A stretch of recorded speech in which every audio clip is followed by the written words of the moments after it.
The Golden Journey of Nina Taduran as media practitioner. Okay, Ma'am Nina, broadcast lang tayo and then magla-live tayo in a while. Okay? Sige, okay, Direk. Ready tayo? Jay. I'm ready, Direk.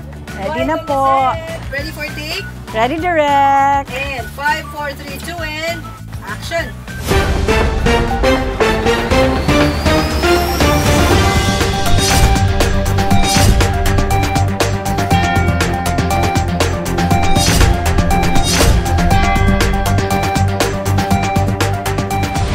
Samantala, puntahan natin ang ating mga patrollers. The golden voice out of a petite lady from the province made a distinct name in the mainstream media. The ambitious lady who would soon become a household name. Nina Taduran started her career in DWIZ back in 1991. Despite the tribulations and stiff competition in media, with her perseverance and the good speaking voice, she became the co-host of the now Senator Raffy Tulfo's Wanted sa Radio, the radio TV show which tossed her name to prominence. Ang pagbabalita ay hindi lamang paghahatid ng mga napapanahong impormasyon. Kakibat din nito ang serbisyo publiko. Naglilingkod ng may puso, umaaksyon at handang tumulong sa anumang panahon. With her compassion for the less fortunate and the advocacy to be of service to the needy, she earned the moniker of being a public service lady.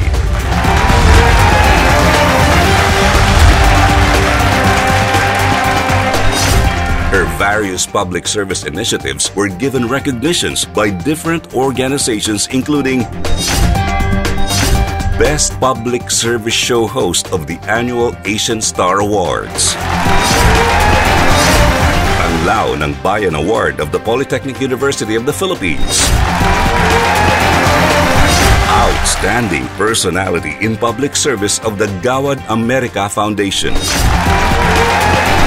and the President's Award of the Film Academy of Movies, Arts, and Sciences.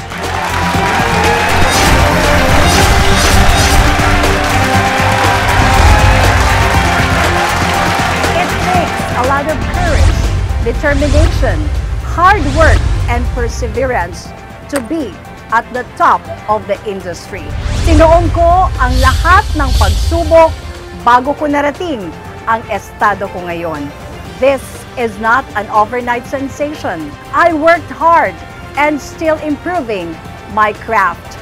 Bagamat tuluyang tayong dinala sa public service bilang isang lingkod bayan, hindi natin kailangang magmadali sapagkat darating ang panahon para sa atin.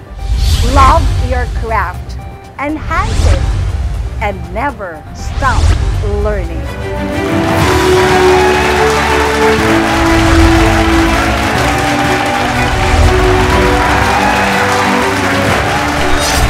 It impresses the public how glamorous being on cam or on air.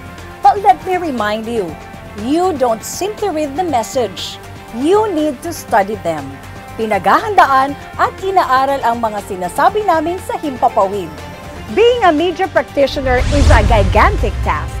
Dinaig mo pa ang doktor dahil kailangan mong on-call higit pa sa 24 oras.